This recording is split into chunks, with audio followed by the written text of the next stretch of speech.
sa atin kay Kristo Jesus. Bilang isang pastor ho, marami-rami na rin po yung mga na-officiate ko na wedding ceremony.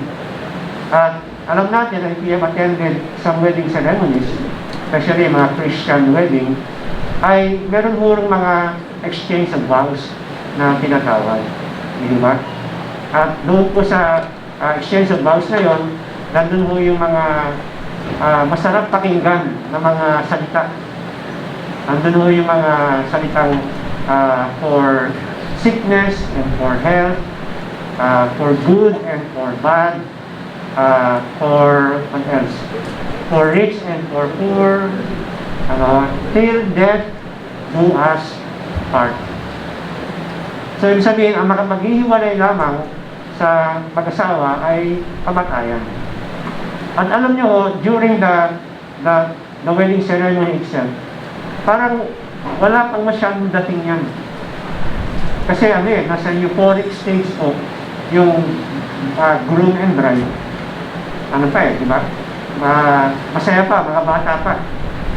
Ang mahalaga sa kanila ay na sila, no? Sila ay pag-iisahing dibdib na sa oras na yan. Kaya, hindi pa masyadong talagang pasok na pasok yung ibig sabihin ng salitang till death do us part. Pero kapag tumatanda na yung mag-asawa, nagkakasakit na hulagi, parang mas lalo mo na-realize yung katotohanan ng mga vows ninyo na talagang death is the greatest separator sa mga human relationships. So bagamat ayaw man natin po na mahiwalay tayo sa mga mahalaga sa buhay o mahiwalay sa ibang mga bagay na mahalaga sa atin, pero yun ho ang reality na nangyayari po. It's part and parcel of life. But the good news na binibigay mo sa atin ng Biblia is that there is one experience and one situation na kung saan hindi tayo pwedeng maihiwalay. At ano ho yun? Yun ay sa saving relationship natin sa Panginoong Jesucristo. Sa pagmamahal ng Panginoong Jesucristo. And, however, habang tayo ho ay narito sa mundo, alam natin na marami ho mga circumstances that are unfavorable, that somehow seem to threaten yung ating pong relasyon sa Panginoong Jesucristo.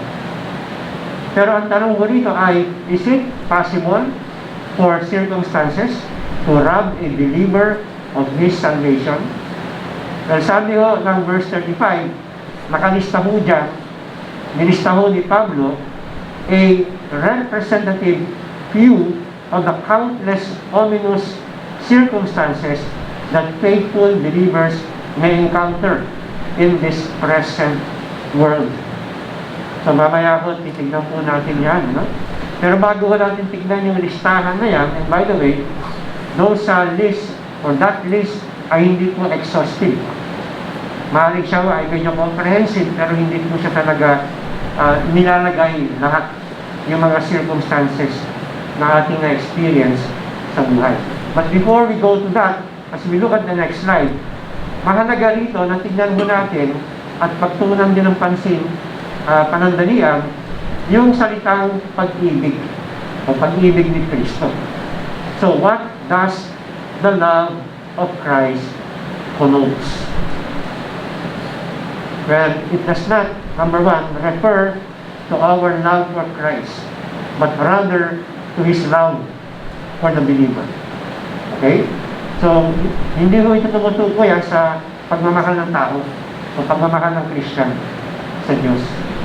Kasi alam natin na, nagmamahalan tayo sa Diyos dahil siya ang unang nagmahal sa atin. Hindi ho tayo pwedeng magkaroon ng kapasidad na mahalin ang Diyos kung hindi siya muna ang nagpa-experience sa atin ng pagmamahal. In fact, the opposite is true. Ang pwede mo lang maiali sa Diyos ay yung pagiging matigas ang ulo, yung pag-reject sa Kanya, yung pag-rebelde, yung disobedience sa Kanya. And all of us were actually bound for hell kung hindi lamang nag-interfere ang Panginoon Diyos sa mga buhay mo na. Kung hindi lang ho tayo, kung hindi lang ho gumalaw ang Diyos. Para ho si Apostol Pablo, na talagang, you remember, pangalan niya noon, Saul, di ba? At siya ho ay talagang galit na galit, nagingit-ngit sa mga Christians. Kaya, para sa kanya, he thought that he was doing God a service or a favor by arresting yung mga Christians at sila ipakulong, ipapatay. And he was on his road to Damascus and he was continuing on that road to hell na hindi niya alam, a road to Damascus pero hindi niya alam, his life was headed for hell, pero mabuti na lang ang grasya ng Diyos ay nakialam sa kanyang buhay. In-intercept ko niya, in-arrest ko niya si Saul at siya ay naging isang mananampalataya at siya ay naging isang dakilang apostol. And of course, the rest is history. Yun ho yung pag-ibig ng Diyos sa atin.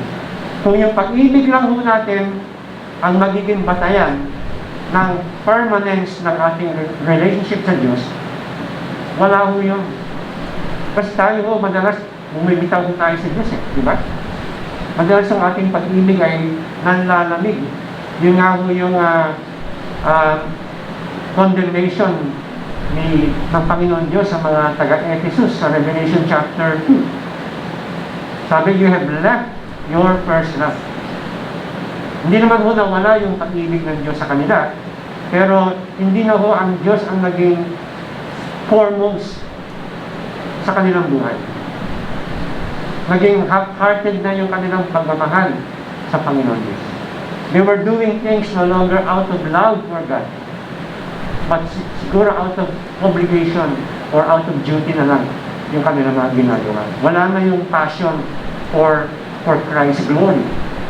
So, this does not refer, kung sinabing no one can separate us from the love of God, this is not referring absolutely to our love for Him, but it talks about, or it refers to Christ's love for the believer. So in this context, the love of Christ represents salvation. So we need to look at the broader context, brethren. Ang tinutukoy mo rito, when we come across yung word na love, yun ho ay sa konteksto ng kaligtasan na binigay sa atin ng Panginoon Diyos. Hindi ho yan nakikita ng mga unbelievers. Hindi ho yan naintindihan ng mga hindi Christian. Gusto nila yung pag-ibig ng Diyos. Pero hindi nila alam, hindi mo mararanasan sa totoo lang ang pag-ibig, yung covenant love ng Diyos kay Kristo kung hindi ka ligtas. You can claim all you want na mahal ka ng Panginoon, and of course, that's very true. Pero, yung pagmamahal na yon must be what? Must be out of what? A byproduct of salvation. So, ano ho yan? It's like, medyo tricky ng konti ito, pero niligtas ka ng Diyos dahil mahal ka niya. Tama ho ba yun? At dahil sa kanyang pagmamahal sa iyo, sinusustain din niya ang iyong position, ang iyong security in salvation. At gumagalaw ang Panginoon Diyos, He causes all things to work together for good, for those who love Him. Pero hindi ka nagmamahal sa Diyos dahil nagkaroon ka lang one day ng parang turning point sa buhay mo, na mamahalin ko na ang Diyos ngayon. Hindi, ang Diyos ang naglagay ng pagmamahal sa puso mo para sa Kanya. At yung pagmamahal na yun, because the origin of that ay ang Panginoon Diyos, yun ang nag-sustain sa atin, yung kaligtasan niya, para tayo ay manatili sa Kanya for all eternity. Ang sabi ho, when we look at the next slide, sabi ng John 13:1, now before the feast of the Passover, Jesus, knowing that His hour had come, that He would depart out of this world to the Father, having loved His own who were in the world. He loved them to the end. So notice, kung titignan nyo mo yung huling phrase dyan, sabi niya, He loved them to what? To the end. So He was not talking about the end of His earthly ministry. No, He was talking about through all eternity. Nandun yung pagmamahal ng Diyos sa mga believers. In the next slide, we can also see some passages. 1 John 4, 9 and 10. By this, the love of God was manifested in us, that God has sent His Son, or His only Son, into the world so that we might live through Him. In this is love. Ito rin yung definition ng love. Not that we love God, but that He loved us and sent His Son to be the propitiation for our sins. So, dito ho, no, maliwanag na pinapakita na ang pag-ibig ay pinadala ng Diyos ang kanyang bugtong na anak. Para hugasan tayo sa ating mga kasalanan. So, dagdag na verso, 1 John 4:17, by this love is perfected with us, so that we may have confidence in the day of judgment, because as He is, so also are we in this world. So we can see here na, because God's love, wala akong pagkakamali, ganap, buo, perfecto, ang pag-ibig ng Diyos, walang crack ang kanyang pagmamahal sa atin, walang butas. Kaya ho, pagdating ang huling araw, na kung saan huhukumin ng Diyos ang mga tao, tayo mga Christian na nasa loob ng pag-ibig ng Diyos, wala nang tayong takot na tayo i-judge ng Diyos. Wala tayong takot na tayo i-condemn ng Panginoon.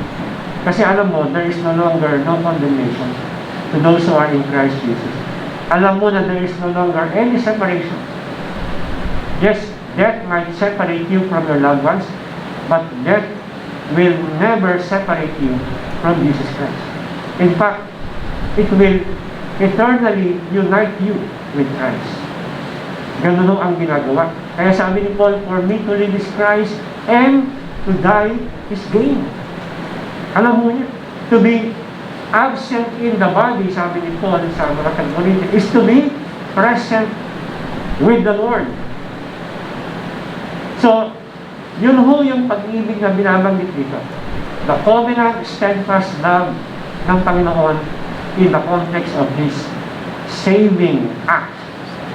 Saving act sa buhay po ng mga believers. Now, we look at the threatening circumstances, next slide, na binabanggit ni Paul dito. So, isa-isahin po natin just very quickly. Unang-una na binanggit niyang threatening circumstance is tribulation. In the Greek, it is the word thlipsis, which carries the idea of being squeezed or placed under pressure. Pangalawa, distress. In the Greek is the word stenochoria, which has the primary idea of strict confinement, of being helplessly hemmed in. And then the third one, in the next slide, we see the word persecution. This refers to affliction suffered for the sake of Christ. And number 4, famine. This often results from persecution when Christians are discriminated against, halimbawa sa kanilang workplace, and because of that, they could no longer afford na bumili ng sapat na pagkain na kanilang makakain to. In the next slide, we see the next word, which is nakedness. Now, ito ho ay hindi tumutukoy sa walang maisuot, so hindi, it talks about destitution, in which a person cannot adequately clothe himself. So, tapos sa mga pangangailangan. Number 6, peril. Okay, so this word simply means to be exposed to danger in general, including danger from treachery and mistreatment. And number 7, yung word na sword, which refers to a large dagger and was frequently used by assassins. Dahil ito ay maliit na pwede siyang itago. So itong mga circumstances na ito, though they might seemingly threaten yung ating security ng ating kaligtasan sa Panginoon, pero wala silang kapangyarihan.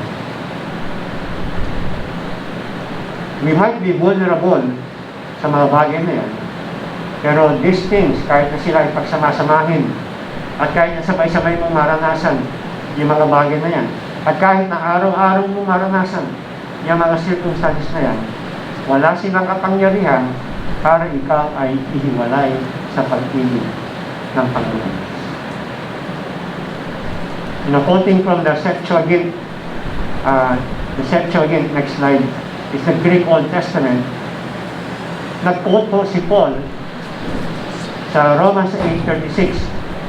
Inadapt po niya yung Psalm 44, verse 22, na sinasabi, "For your sake, we are being put to death all day long. We were considered a sheep to be slaughtered." We were considered a sheep to be slaughtered.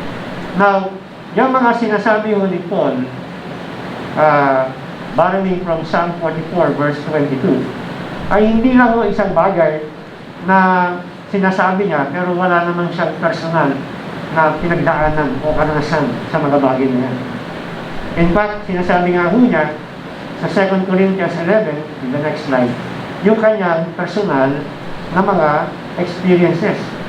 2 Corinthians 11, 23 hanggang 27. Are they servants of Christ? I speak as if insane. I more so. In far more labors, in far more imprisonments, beaten times without number, often in danger of death. 5 times I received from the Jews 39 lashes. 3 times I was beaten with rods. Once I was stoned. 3 times I was shipwrecked. A night and a day I spent in the deep. Okay, next slide. I have been on frequent journeys, in dangers from rivers, dangers from robbers, dangers from countrymen, dangers from the Gentiles, dangers in the city, dangers in the wilderness, dangers on the sea, dangers from false brethren. I have been in labor and hardship through many sleepless nights, in hunger and thirst, often without food, in cold and exposure. Kung hindi ka Christian, siguro isipin mo, napakamalas naman ng tao nito. Parang pinakiyaw niya na lahat ng mga problema sa buhay. Pero hindi mo siya malas. Siya ho ay blessed. Sabi ng Bible, blessed are you when you are persecuted for Christ's sake. So lahat ng ito ay nangyari because he was serving Christ. Kaya ho, ito ay isang malaking dagok sa mga tinuturo ng mga prosperity preachers na once you become a Christian, life will just be rosy all the time. It will just be a bed of roses. Kaya ano itong nangyari kay Pablo? Bed of roses mo ba ito? Hindi ho. Puro tinik, walang roses. But of course, he was still the happiest man on earth.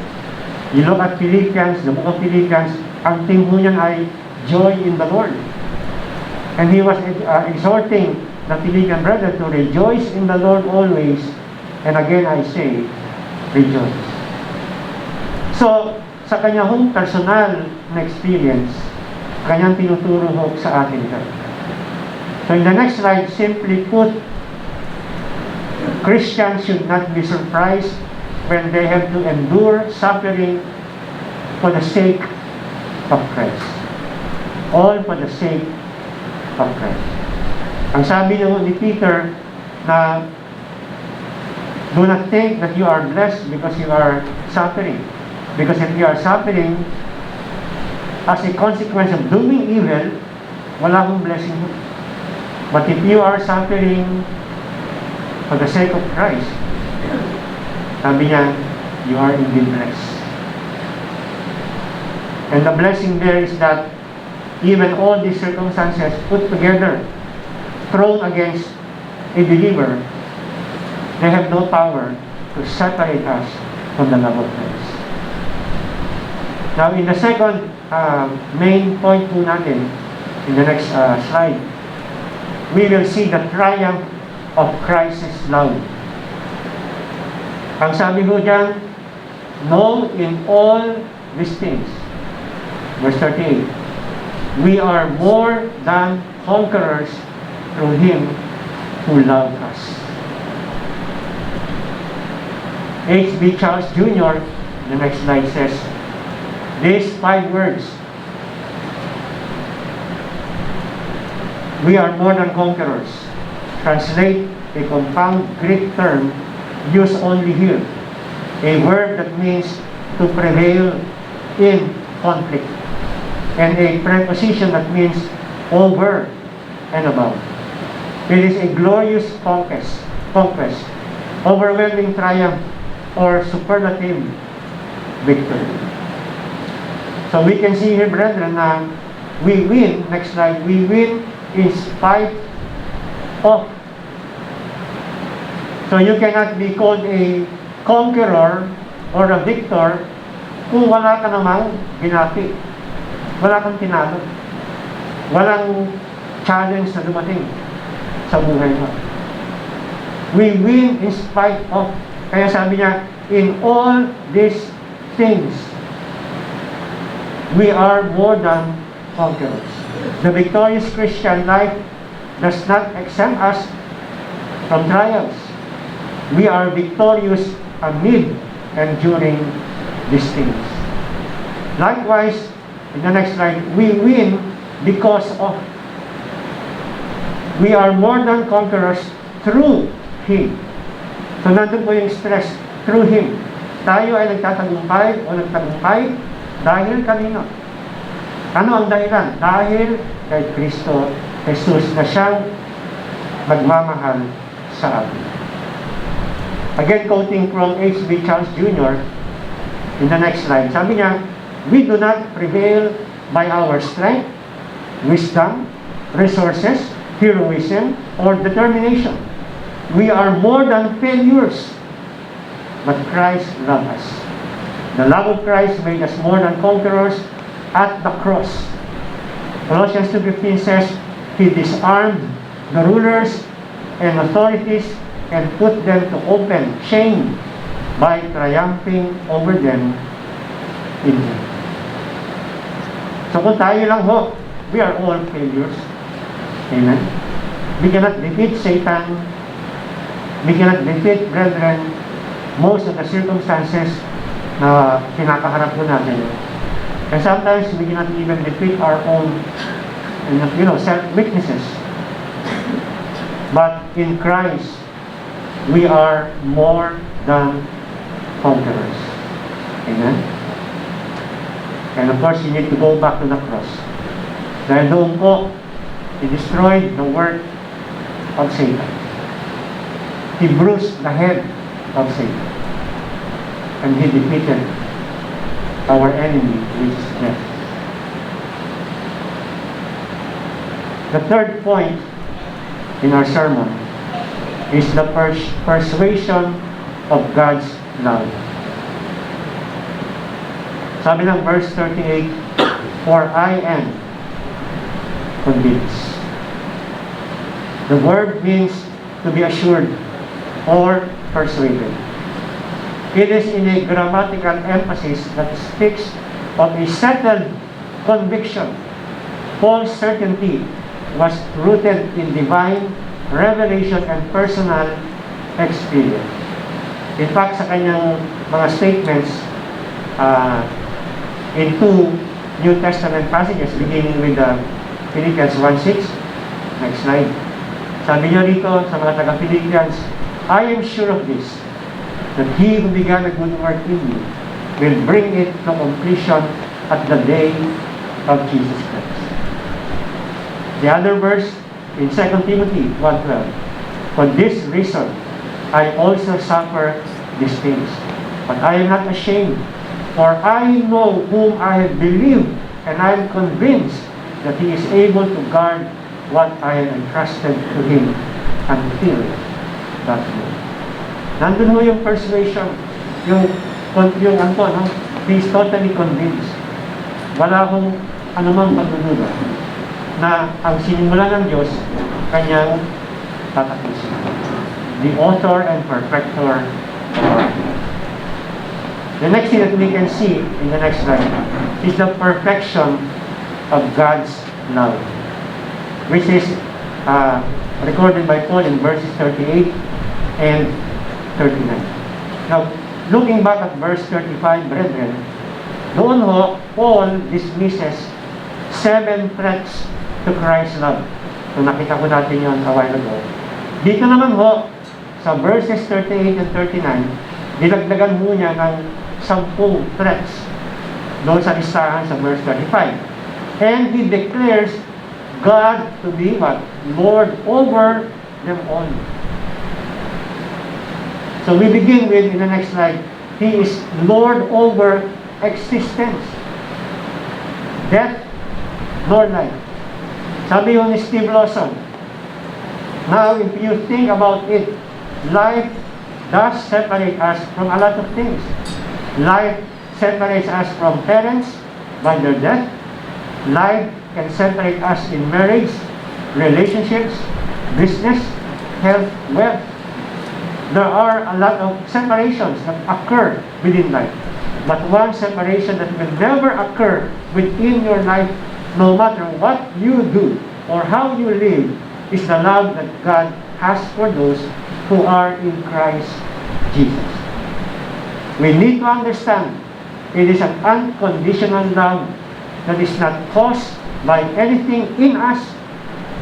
It is not forfeited by anything in us.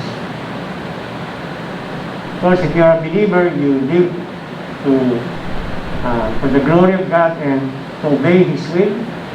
Pero, let's just be real. Many times we stumble, di ba? We fall. We yield to temptation. May mga flaws and weaknesses mo tayo. Na minsan, for some Christian, it will really take years and years bago nila talagang ma-overcome yung mga bagay. But if you are a genuine believer, brethren, the love that God has for you is an unconditional love. He does not love you today because you are faithful today. And He will not remove His love from you tomorrow because tomorrow you will be unfaithful to Him. Hindi ho erratic at hindi ho inconsistent ang pag-ibig ng Diyos. God's love is constant. God loves us until the end. So whether in life or in death, God is Lord over existence. And second, God is Lord over spirits. Kaya sabi niya, nor angels, nor rulers. So simula kay Satan, sa kanyang mga demonic spirits, sa lahat po ng mga principalities and rulers in the air, sinasabi po riyan na they have no power to remove you from the hand of God. Satan might try to do that. Even Satan was trying to debate with the Lord regarding the body of Moses. Sabi mo ng Bible. Parang gusto niyang, kung hindi niya nakuha yung faith ni Moses, kahit yung katawan na lang ni Moses, so on and so forth. Well, people can get our body.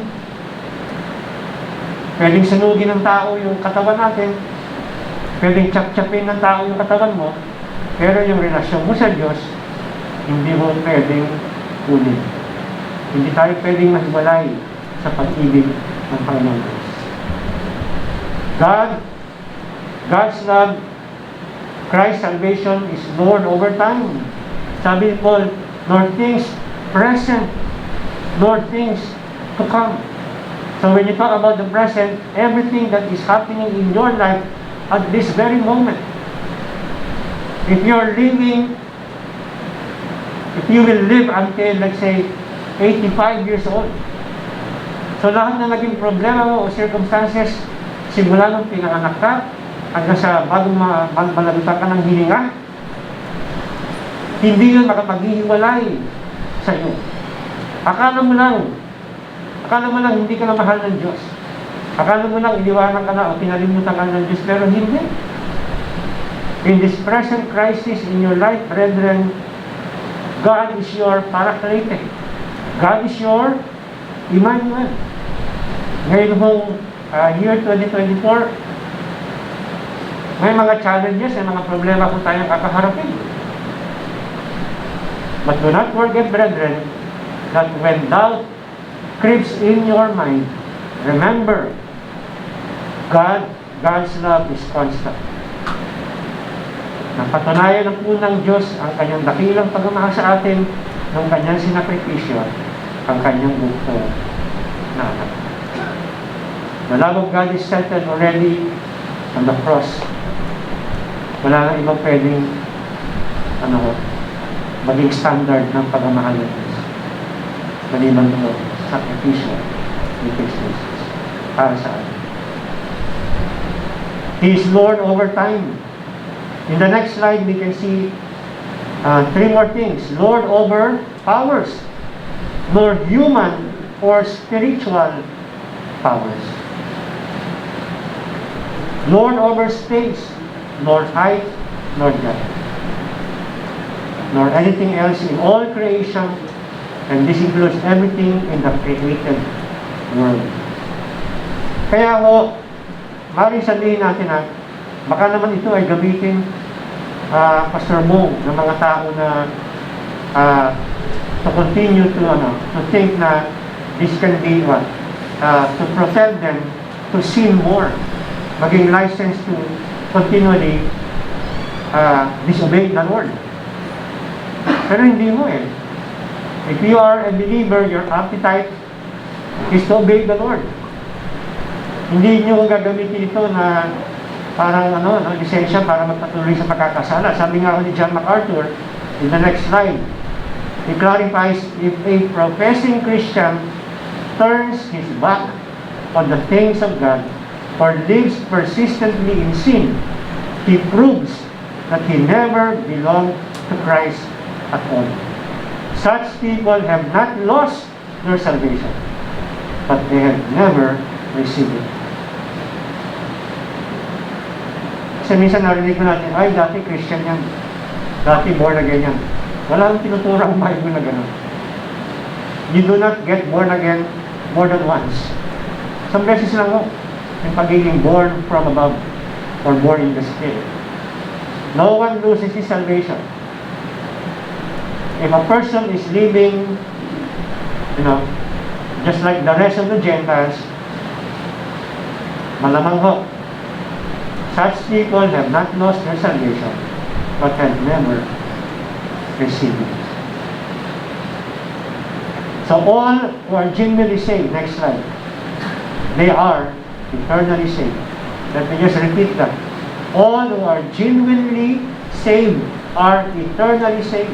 Sabi ni Kristo sa John 10:28 hanggang 30, I give them eternal life, and they will never perish, and no one will snatch them out of my hand.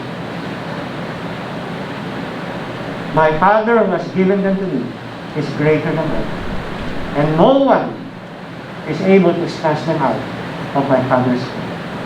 And I am the Father. What other, assurance do we need? Galing na ho yan mismo sa anak ng Diyos. Di ba? Di ho yan galing sa pastor mo. Kung kanino man, kay Kristo mismo.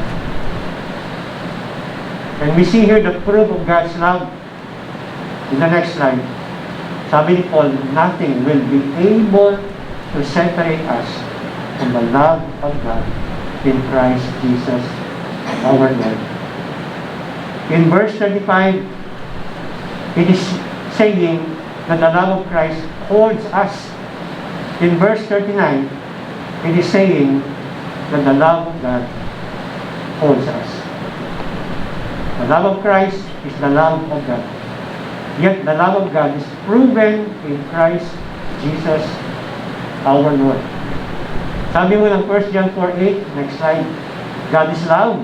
Sabi rin po ng 1 John 4:9, in this, the love of God was made manifest among us. That God sent His only Son into the world so that we might live, or we might live through Him. You know, during the time na ako ay nagpapagaling sa akin pong, or recovering from my major surgery at the height of the pandemic, you know, looking back during that time, sabi ko, paano kaya kung ako ay namatay during the lengthy operation? 12 hours po yun, yung operation po yun. Kasi meron po mga skin grafting pa na pinperform. So, sabi ko, well, kung ako'y namatay, in fact, meron nga akong hallucination kasi sa dami ng anesthesia na nilagay sa akin. Kasi ganun yung mga doktor, siguro sinobrahan nila, alam nila, mahaba yung ano. Magkaroon ako ng mga hallucination. Isa sa mga hallucination ko, ay namatay ako 2 beses din ako nabuhay. At sabi ko nga sa aking hallucination, magandang testimony sa mga brethren na namatay ako, binuhay ako ng Diyos, namatay ulit, nabuhay na naman. Pero Panginoon, di ba nakakapagod yun? Pwede ba uli mo na lang ako? Doon sa hallucination ko. And akala ko nga nung time na yun, talagang, kukunin na ako ng Lord. Kasi yung hallucination ko, bakit na ako ng heaven? May nakikita na ako liwanag, may narinig na ako mga music. Pero napansin ko yung music, parang hindi Christian song. Parang sabi ko, parang familiar, pero parang hindi Christian song. Kasi sabi ko, parang alam ko itong kanta nito. Yung pala, kanta ng One Direction. Nasa recovery room pala ako, yung speaker, yung pala yung narinig ko. So, pero sabi ko sa sarili ko, Panginoon, whether in life or in death, no one will separate me from your love. A few months later, the Lord gave me a poem which I would like to share to you this morning. I entitled this poem to my greatest lover. Can I know and experience true love unless it descends upon me from above? Behold, the unequaled love of Jesus Christ for all my sins paid the full price. At the cross, He was separated from the Father. For my guilt and shame, He willingly suffered. Is there now anyone, anything, and any power which can separate me from His love at this hour? Teach me then, Lord, to love You the most, because for me, You sacrificed to the utmost. Joyful obedience to You I will fulfill as proof of my love to You and Your will. And when that glorious day will come, my love for You perfect will it become. For in heaven, my greatest lover, I shall see forevermore. I will enjoy Him exceedingly. As we end, in an excerpt in the song Christ in Christ Alone, next slide, sabi mo yan, what heights of love, what depths of peace,